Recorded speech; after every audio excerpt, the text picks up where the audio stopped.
పద్మారావు గారిని house arrest చేసినారు.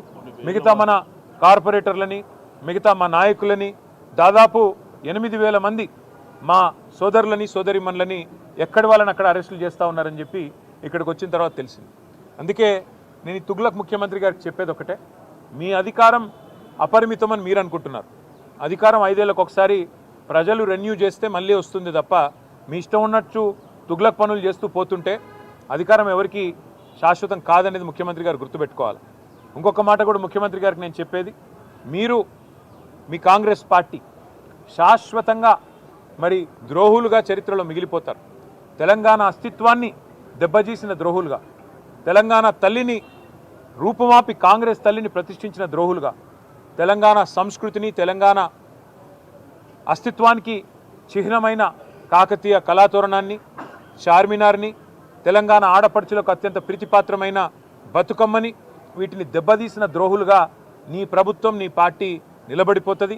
అదే కోవలో అదే వరుసలో సికింద్రాబాద్ అస్తిత్వాన్ని కూడా మీరు ఏదైతే దెబ్బతీసే ప్రయత్నం చేస్తున్నారో ఇది మీకు మంచిది కాదు. ఒకటి మాత్రం పక్కా, ఇవాళ మీరు ఈ ర్యాలీని ఏదో భగ్నం చేసి మా వాళ్ళని కొంతమందిని అరెస్ట్ చేసి మీరేదో సాధించినాము అని చెప్పి మీరు పైశాచికానందం పొందొచ్చు, కానీ ఇది తాత్కాలికం మాత్రమే. తప్పకుండా శ్రీనివాస్ యాదవ్ గారు చెప్పినట్టు కోర్టుకి పోతాం.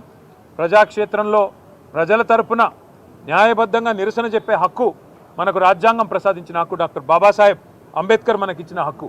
అట్లాంటి హక్కును ఈ జనవరి మాసంలో, ఏ జనవరి 26న అయితే మనం రిపబ్లిక్ డేగా జరుపుకుంటామో, మరి రిపబ్లిక్ డేకి 10 రోజుల ముందు మరి రాహుల్ గాంధీ గారు పెద్ద పోజులు కొడతా ఉంటాడు కాన్స్టిట్యూషన్ పట్టుకొని, ఇగో మేము కాన్స్టిట్యూషన్ సంరక్షకులము, రాజ్యాంగ రక్షకులం అని చెప్తాడు. ఇదేనా మీరు రక్షించే పద్ధతి?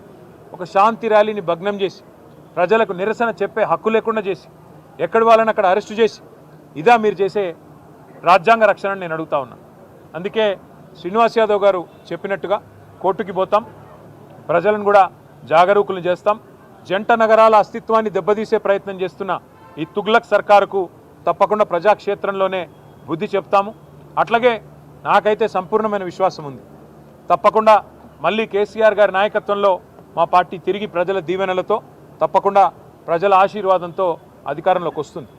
గతంలో మేము రాజశేఖర రెడ్డి గారి ప్రభుత్వం ఎంసీహెచ్ను జిహెచ్ఎంసీ చేస్తే మేమేం వ్యతిరేకించలేదు.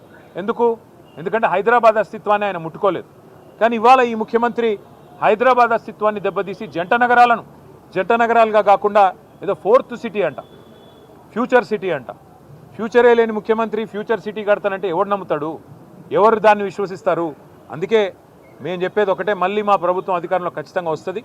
గతంలో 33 జిల్లాలు ఏర్పాటు చేసింది కేసీఆర్ గారి ప్రభుత్వం. 10 జిల్లాలు ఉన్న తెలంగాణని 33 జిల్లాలు చేసింది కేసీఆర్ ప్రభుత్వం. ఒకవేళ సికింద్రాబాద్ ప్రజల మనోభిష్టమే అయితే, సికింద్రాబాద్ ప్రజల మనోభిష్టం సికింద్రాబాద్ జిల్లా కావాలన్నదే ఉంటే తప్పకుండా మరొక జిల్లాగా సికింద్రాబాద్ని కూడా ఏర్పాటు చేసే దిశగా మా ప్రభుత్వం వచ్చిన తర్వాత ఆలోచన చేస్తాం.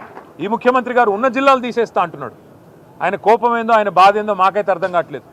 ఎవడైనా తెలివైన ముఖ్యమంత్రి 2016లో జిల్లాలు ఏర్పడితే 10 ఏళ్ల తర్వాత జిల్లాలు సెటిల్ అయ్యి కలెక్టర్లు కూర్చొని ప్రజలు అలవాటు పడి, ప్రజలు కరీంనగర్ పోయే వాళ్ళు సిరిసిల్లలోనే పనిచేసుకుంటుంటే, మహబూబ్ నగర్ పోయే వాళ్ళు గద్వాలలోనే కలెక్టర్ గారిని కలుస్తుంటే నీకొచ్చిన నొప్పి ఏంది నేను అడుగుతా ఉన్నా.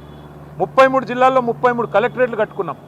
ఒక్కో కలెక్టరేట్ మీ మంత్రి కోమటిరెడ్డి వెంకటరెడ్డి చెప్పిండు, మేము చెప్పడం కాదు. ఇలాంటి కలెక్టరేటు ఏదైతే ఇక్కడ ఉన్నదో, భువనగిరి కలెక్టరేట్ చూసినాక కోమటిరెడ్డి వెంకటరెడ్డి ఆనాడు ఎంపీగా చెప్పినాడు, కొన్ని రాష్ట్రాల్లో సెక్రటేరియట్లు కూడా ఉండే ఇట్లా అని చెప్పినాడు. గంత అద్భుతంగా సెక్రటేరియట్ కంటే కూడా తలదన్నే విధంగా కలెక్టరేట్లు కట్టి ప్రజల దగ్గరికి పాలన తెచ్చి ప్రజల మనోభావాలను గౌరవిస్తే ఈ ముఖ్యమంత్రికి వచ్చిన ఇబ్బంది ఏంది, ఈ ప్రభుత్వానికి వచ్చిన ఇబ్బంది ఏందని మేము అడుగుతా ఉన్నాం.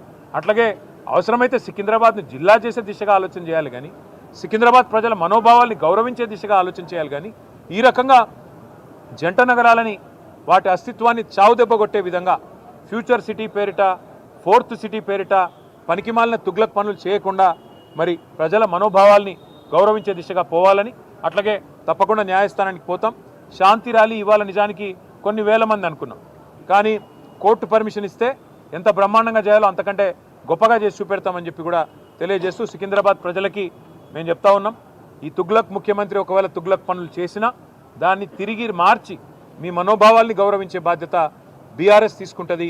మీరు తప్పకుండా కేసీఆర్ గారి నాయకత్వంలో మీ మనోభావాల్ని వారికి కూడా నివేదించి తప్పకుండా మీ ఆలోచనని గౌరవించే విధంగా ముందుకు పోతామని చెప్పి తెలియజేస్తూ ఈరోజు మరి అరెస్ట్ అయిన వారందరినీ కూడా బేషరతుగా, ఎందుకంటే మేము మరి వారికి అనవసరంగా ఇన్కన్వీనియన్స్ కాజ్ చేయాలని మేము కూడా అనుకోవట్లేదు, అరెస్ట్ అయిన వారిని బేషరతుగా విడుదల చేయాలని చెప్పి కూడా మేము పోలీస్ వారికి కూడా డిమాండ్ చేస్తూ మరి ఇట్లాంటి తుగ్లక్ పనులు మానుకోవాలని ముఖ్యమంత్రి రేవంత్ రెడ్డి గారిని కూడా మరొకసారి హెచ్చరిస్తూ మీ అందరు కూడా మీడియాకు కూడా థ్యాంక్స్. పోరాడుదాం సికింద్రాబాద్ అస్తిత్వ పరిరక్షణ కోసం, పోరాడుదాం సికింద్రాబాద్ అస్తిత్వ పరిరక్షణ కోసం. Thank you.